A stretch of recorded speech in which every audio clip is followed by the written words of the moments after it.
बिस्मिल्लाहिर्रहमानिर्रहीम।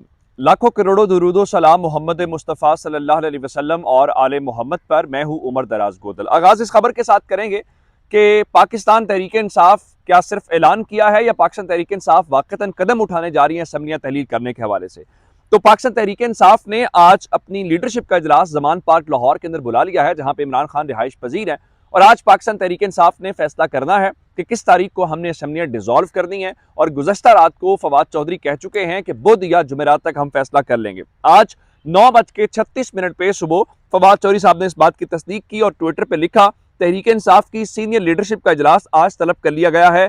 इस इजलास में पंजाब और खैबर पख्तूनख्वा असम्बली तहलील करने, सिंध और बलूचिस्तान असम्बली से मुस्ताफी होने की तारीख पर गौर किया जाएगा। इन फैसलों से पाकिस्तान की 64% नशिस्तें खाली हो जाएंगी और आम इंतखाबात की राह हमवार होगी। अब आपको ये यहां तक तो अंदाजा हो गया कि पाकिस्तान तहरीक इंसाफ वाक़तन कदम उठाने जा रही है। दूसरी जानिब लाहौर के मॉडल टाउन के अंदर आज हमजा शहबाज शरीफ ने भी इजलास बुला रखा है, जहां पे उन्होंने तहरीक अदम एतमाद करनी है या एतमाद का वोट लेने का कहना है, उसके ऊपर भी फैसला होना है। लेकिन अब इमरान खान के हवाले से उस्मान डार ने यह बात की कि उनके पास प्लान ए है, प्लान बी है, प्लान सी है, प्लान डी है। कम से कम ये प्लान जो इमरान खान ने असम्बलियों से उनको तहलील करने के हवाले से बात की है, इनके पास फिलहाल उसका कोई मुतबादिल प्लान नहीं। अब खुद से मुकाबला करने की बजाय, चूंकि एस्टैब्लिशमेंट खुद कह चुकी है हम न्यूट्रल हैं, तो अब एक और चीज को मैदान में उतारा गया है और वो है election commission of Pakistan. Election commission of Pakistan ने आज रद्देमल दिया और ये कहा, जी हम फौरी तौर पर आम इंतखाबात नहीं करवाएंगे और अगर असम्बलियां तहलील होती हैं तो हम वहां पे जिमनी इलेक्शन करवा देंगे और जितनी नशिस्तों के ऊपर होगा हम 60 रोज के अंदर वहां पे इलेक्शन करवा देंगे। अब पहली बात यह है, असेंबली तहलील करना, असेंबली रखना इलेक्शन कमीशन ऑफ पाकिस्तान का काम नहीं है, बल्कि ये जिसको अवाम वोट देते हैं, जो सूबे का चीफ एग्जीक्यूटिव होता है, जिसको हम चीफ मिनिस्टर कहते हैं, ये उसका इख्तियार है कि वो असेंबली डिसॉल्व करे, वो असेंबली रखे, मेजॉरिटी पार्टी उसका फैसला करती है। लेकिन आज इन्होंने बुनियादी तौर पे एक बार फिर उसी तरह से, जैसे अप्रैल के महीने में आपको याद होगा असेंबली डिसॉल्व की थी खान साहब ने और सुप्रीम कोर्ट ने बुलाया था उस वक्त इलेक्शन कमीशन के हुकाम को और सुप्रीम कोर्ट के कटहरे में खड़े करके उनसे पूछा कि क्या आप इलेक्शन करवाने के लिए तैयार हैं, जिस पर उस वक्त इलेक्शन कमीशन ने कहा था हम अक्टूबर तक तैयार हो जाएंगे, उससे पहले हमारी तैयारी नहीं है। अब तो नवंबर भी खत्म हो रहा है, आज 28 नवंबर हो गई है। अब इसका मतलब यह है, जो तहरीक इंसाफ और इमरान खान कहते हैं कि इलेक्शन कमीशन, खासकर सिकंदर सुल्तान राजा साहब जो हैं वो बी टीम है नून लीग की। अब ये बताइए कि ये बयान जारी करने का आपका क्या पर्पज है? क्या असेंबली डिसॉल्व हो गई है? क्या असेंबलियां डिसॉल्व होने के बाद आइंदा इलेक्शन कमीशन से पूछा जाएगा? क्या आइन को खत्म कर दिया जाए जो आइन हक देता है आप जिस वक्त चाहें असेंबली डिसॉल्व करें? इस पे आज फवाद चौधरी ने रद्देमल दिया और कहा कि इलेक्शन कमीशन राना सनाउल्लाह का तर्जुमान इदारा बन चुका है, नाअहल इलेक्शन कमिश्नर और अफसरान सरकारी खजाने पर बोझ हैं।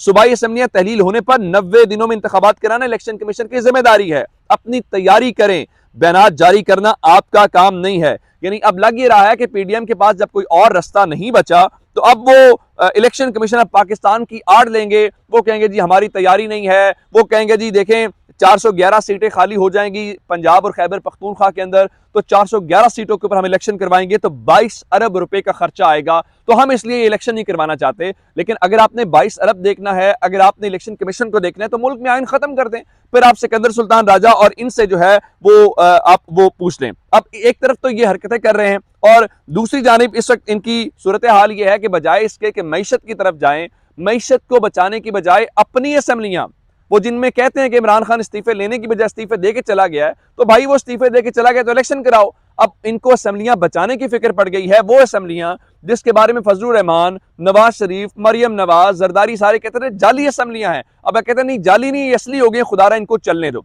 और ये बात शेख रशीद ने भी आज की है, उनका बजाय इसके कि ये मईशत को बचाएं, अब ये असम्बलियां बचाने के ऊपर फिक्र है। और दूसरी जानिब आपको याद होगा इमरान खान ने अपने दौर में कहा था कि हम रशिया से सस्ता ऑयल और गैस खरीद लेते हैं, लेकिन उस वक्त तो कहते थे कि अमेरिका से पंगा नहीं ले सकते, वो वेंटिलेटर्स हटा देगा, वो माई बाप है, उसके बगैर हम कैसे चल सकते हैं। तो अब आज की खबर जरा सुन लीजिए कि हमारा एक वफ्द रवाना हो गया है और वो वफ्द कहां पे गया है? वो वफ्द रशिया गया है ऑयल और गैस के लिए। चलें, अच्छी बात है, मुल्की मफाद में आम आदमी को, गरीब आदमी को जितनी सहूलत मिलनी चाहिए उसकी हौसला अफजाई होनी चाहिए। लेकिन यही काम इमरान खान कर रहा था, उसको सजा आपने किस बात की दी थी? और सिर्फ इस बात की कि वो पाकिस्तान के लिए खड़ा था और अब आपको फिक्र हो गई है। अब मैं आपको बताना कुछ और खबरें भी चाहता हूं कि इमरान खान से डरे कैसे में। इनका पूरा प्लान ये है कि इलेक्शन से पहले पहले इमरान खान को डिस्क्वालीफाई किया जाए। ये मेरे अल्फाज नोट कर लीजिए, ये इमरान खान को अगले इलेक्शन से हर सूरत बाहर रखना चाहते हैं। मैं उसकी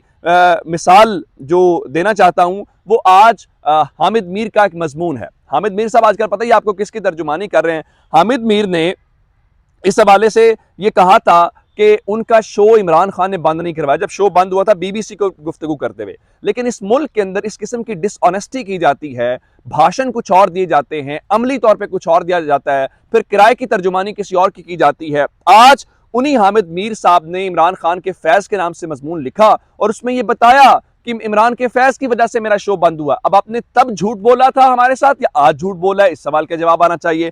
फिर उन्होंने कंक्लूड कहां पे किया? उन्होंने कंक्लूड इस बात के ऊपर किया है कि बाजवा साहब से असासों का हिसाब मांगने वालों को अब अपना हिसाब देना होगा और यह हिसाब किताब मुकम्मल होने के बाद ही नए इंतखाबात होंगे। पहली बात यह, ये किसी सियासी बयान, किसी सियासी रहनुमा का तर्जुमान है आप, या सियासी बयान दे रहे हैं, या आप हकीकत पसंद है? पहली बात यह है कि किसी के भी शख्स, बाजवा साहब हूं, ये ISPR खुद कह रहा है कि ISPR के हवाले से कि आर्मी चीफ और उनके बच्चे जवाब दे हैं, वो जवाब देने को तैयार है, तो आपको किसी के जवाब मांगने से क्या तकलीफ है? और फिर उनसे जवाब मांगने का आपको इतना दुख और दर्द किस बात का है? और उनसे हिसाब क्या इमरान खान अकेले मांग रहे हैं कि पाकिस्तान पीपल्स पार्टी नहीं मांग रही, या सब नहीं मांग रहे? और ये किसी से भी हिसाब मांगा, ये कौन सी बात है? वो खुद कह रहे हैं हम जवाब दें, तो आप कौन होते हैं उनकी तर्जुमानी करने वाले? तो ये असल में इनकी तकलीफ है। अब हुआ क्या है, आज खान साहब इंसदादे दहशतगर्दी अदालत में उनके केस की समाअत थी और वहां पे उनको कहा गया, जी खान साहब कहां पे है? उनका जी वो लाहौर के अंदर है, सारी बात है, वो जख्मी है।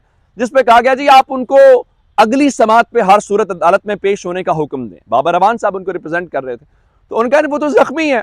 उनका नहीं, हमने देखा है वो एक सियासी इज्तिमा के अंदर तो मौजूद थे। अगर सियासी इज्तिमा के अंदर मौजूद थे तो आप यूं करें कि उनको लेके आए। अब ठीक है, वो आ जाएंगे, कोई इतनी बड़ी बात नहीं है, चूंकि वो पाकिस्तान का बेटा है, पाकिस्तान में रहता है, पाकिस्तान से बाहर नहीं जाता, तो उसको बुला लें, वो आ जाएगा। वो किसी सहारे, जिस तरह वो वहां पे पहुंचा पिंडी, तो उस तरह से आपकी अदालत में भी आ जाएगा। लेकिन कमाल बात यह है, मानेंगे उस दिन जिस दिन आप मफरूर इसहाक डार को लंदन से बुला लेते, आपके अदालती निज़ाम को सलाम उस दिन पेश करते जब आप नवाज शरीफ जो सैर पे निकला हुआ है, कम से कम आपने वो तो नहीं देखा। आपने इमरान खान को तो पिंडी के सियासी इज्तिमा में देख लिया, आपने इटली में सैर करते नवाज शरीफ को तो कहीं नहीं देखा। खुदा ना करे आप कभी देख सके, आपकी नजर से यह भी खबर नहीं गुजरी होगी कि शहबाज शरीफ ने अरबों रुपए के फंड्स दे दिए हैं वहां पे क्या कहते हैं कि अरकान पार्लियामेंट को। किस लिए? ये सियासी रिश्वत नहीं। अल्लाह ना करे कि भी जस्टिस काजी फाइज ईसा की नजर से ये खबर गुजरे जिस तरह इमरान खान के दौर में गुजरी थी और उन्होंने नोटिस लिया था। अब चूंकि हामिद मीर साहब ने तर्जुमानी की है, तो मैं आपको एक और खबर देके फिर जनरल बाजवा के हवाले से, क्योंकि जनरल बाजवा ने आज शहबाज शरीफ से अलविदाई मुलाकात करनी है, उनके एजाज में जोहराने का एहतमाम भी कर रखा है। तो हमारे दोस्त हैं हसन अयूब खान और रिपोर्टर भी हैं, उन्होंने आज लिखा कि जनरल कामर जावेद बाजवा का बतौर आर्मी चीफ 6 साल दौर कल मुकम्मल हो रहा है, जिसके बाद नए army chief general Asim Munir पाक फौज की कमान संभाल लेंगे।